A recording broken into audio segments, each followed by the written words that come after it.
Hey everyone, Unity Software has been one of the more frustrating companies to follow.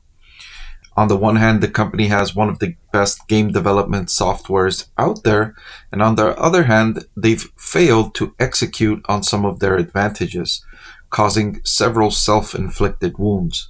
So I wanted to dig a little deeper here and understand a little more about what's going on with Unity Software from the perspective of the interim CEO.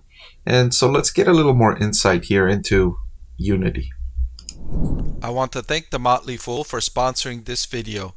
Visit fool.com/Parkev for the 10 best stocks to buy now. All right, so there has been an interim chief executive, and the new executive is taking over soon. And actually, as of this recording, the new CEO is probably already in the role. Matt Bromberg is joining as the new Unity CEO. And they highlighted that this was going to happen next Wednesday. And given that this conference call I'm evaluating happened in late May, we're in early June, so the CEO has already taken charge. So one of the things about Matt is that he's a down in the weeds operational leader who I think can continue to drive improvements in our execution. And that's a good point made, because a lot of Unity's troubles have been on the execution side. It's been their failure to deliver on their key strategies. It hasn't been something with the market, it hasn't been macroeconomic or something in the industry. It's been self-inflicted wounds. It's been decisions that were made that were not in the best interests of the company. It was failure to execute on existing decisions. And so it's been a series of poor outcomes for Unity Software, and its stock price reflects that. Its stock price reflects it. The stock price is down to $17.38 as of this recording, and that's down from over $40 a share to start the year. So it hasn't been a good year for Unity. In fact, it hasn't been a good couple of years for Unity Software. So they did say that they are seeing customers who are a bit ruffled at the end of last year. Remember that decision to change their pricing policy and how that irked some of their customers. But now they're feeling much more confident, and they're having super productive conversations with their large customers. So it looks like they're repairing those relationships that they harmed late last year with those changes in pricing policy. Unity 6 is their latest innovation, but that doesn't release until later this year. It's the highest quality release at this stage that they've ever had, and the timelines have been improving.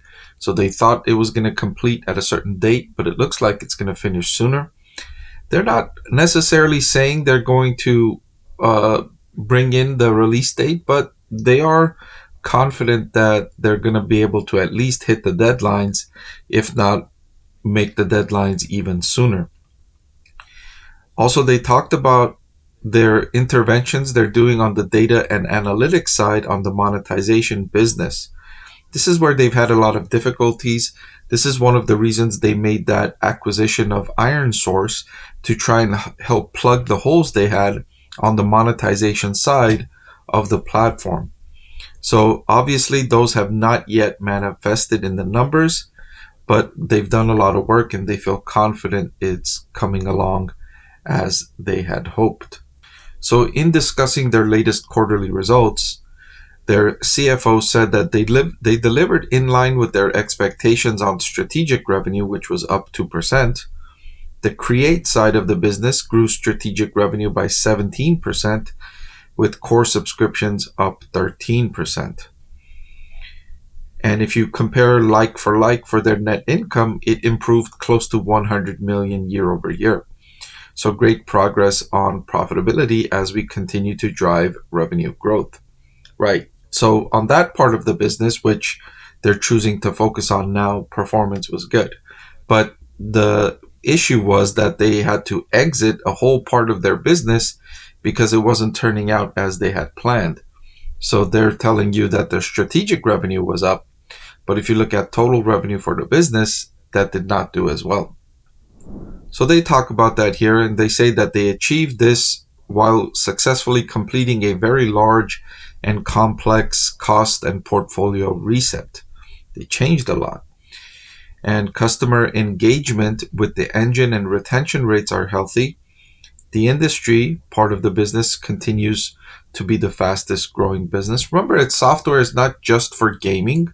You can use it for the industry applications to visualize things that you may not want to build first. You may want to look at it on a virtual platform before you go in and you spend all that money building it out. You may want to look at it virtually and see how it works, see how different dimensions are, the relationships, the processes, and then go out and physically build the infrastructure, the manufacturing, the machinery, etc. And so they continue making progress with their AI tools that they call Muse and Centis. And then they expect the second half of the year to be better. They think revenue is going to accelerate, and that's going to be driven by improvements in performance of their monetization solutions and better usage of data to train their models and deliver return on investment for marketers spending money on the platform. Many of the games that are developed using Unity software have ad-supported models, and so the better data you collect, the better marketers would be interested in spending money on the platform. Marketers want to see what return on investment they're getting so that they can justify spending money on the platform. If they can't see the return on investment, if they can't see how many people are clicking the ads, how many people are viewing the ads, the engagement with the ads, if they don't have that data, then marketers are less willing to spend on the platform for advertising. So it's really Unity software needing to provide that data, needing to collect that data and provide it in a way marketers prefer and can digest so that they'd be more willing to spend money on the platform. And of course, if marketers are coming on the platform to spend money, that's going to increase usage and interest from developers to use Unity software because developers want to make money as well. And if they feel they can make more money on the ad-supported service, they'll be more interested in using Unity software. And so they're trying to integrate the create side of the business and the grow side of the business to better serve their game customers more holistically. Right? The create side of the business is where the software developers use Unity software to create the games and develop the content. The grow side of the business is the monetization side, and that's where developers monetize their games and their creations.